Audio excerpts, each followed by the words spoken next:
नमस्कार मंडळी, चला तर आज बनवूया वाफेवरचे तिखट असे तांदळाचे पापड।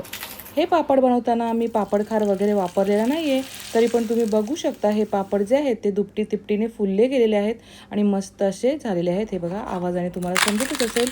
चला तर त्याची कृती बघून घ्या। पापड बनवण्यासाठी इथे मी 1 किलो इतकं भाकरीचा तांदूळ घेतलेला आहे। तो स्वच्छ आपल्याला 2-3 वेळा पाण्यातून धुवून घ्यायचा आहे। आता हा जो पीठ आहे तो मी पापड्या बनवतानाच होळीसाठी तयार केला होता। तर हा स्वच्छ तांदूळ धुवून घ्यायचा। रात्री करत आहे मी ही प्रोसेस। तर याच्यात पाणी घालायचं, रात्रभर हे असंच भिजत ठेवायचं। दुसऱ्या दिवशी सकाळी तुम्ही बघू शकता तांदूळ छान भिजला गेलेला आहे।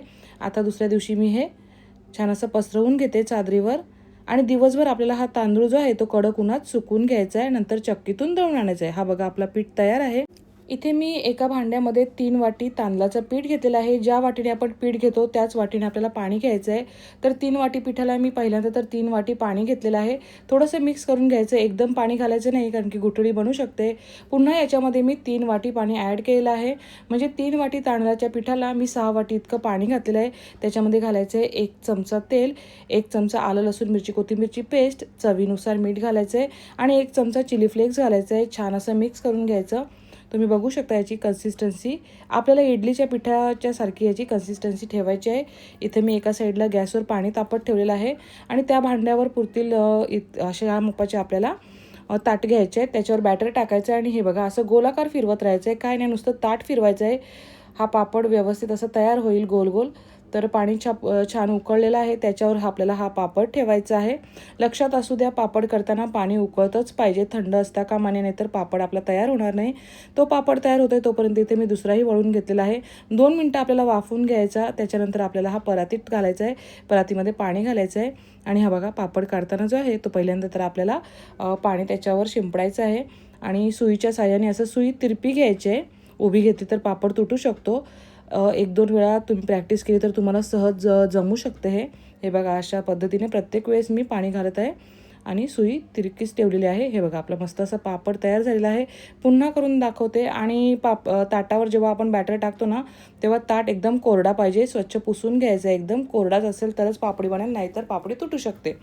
तर अशा प्रोसेसने आपल्याला पापडी बनवायची आहे। तुम्हाला पाहिजे तर तुम्ही अशी सुकट टाकू शकता किंवा टोपलीवर किंवा सुपावर एकत्र जमून नंतर अशा पद्धतीत सुकट टाकू शकता। हे बघा, आता विशेष म्हणजे ही पापडी सुकवायला आपल्याला उन्हाची वगैरे गरज नाही, आपण घरात सुकवू शकतो। तर घरात ही व्यवस्थित सुकली जाते फॅनखाली। फॅनचा स्पीड जो आहे तो हायस्ट ठेवायचा आहे। तर दुपारी मी 12 वाजता या पापड्या बनवलेल्या आहेत। संध्याकाळी 7च्या दरम्यान आम्ही फ्लिप करून घेते आणि दुसऱ्या दिवशी सकाळी 7 वाजता हे बघा पापड्या आपल्या मस्त अशा सुकल्या गेलेल्या आहेत। तुम्हाला जर हे जास्त दिवस टिकवायचे असतील तर आपल्याला अर्धा ते 1 तासाचं ऊन दाखवलं तरी पुरेसं आहे, जास्ती नका दाखवू।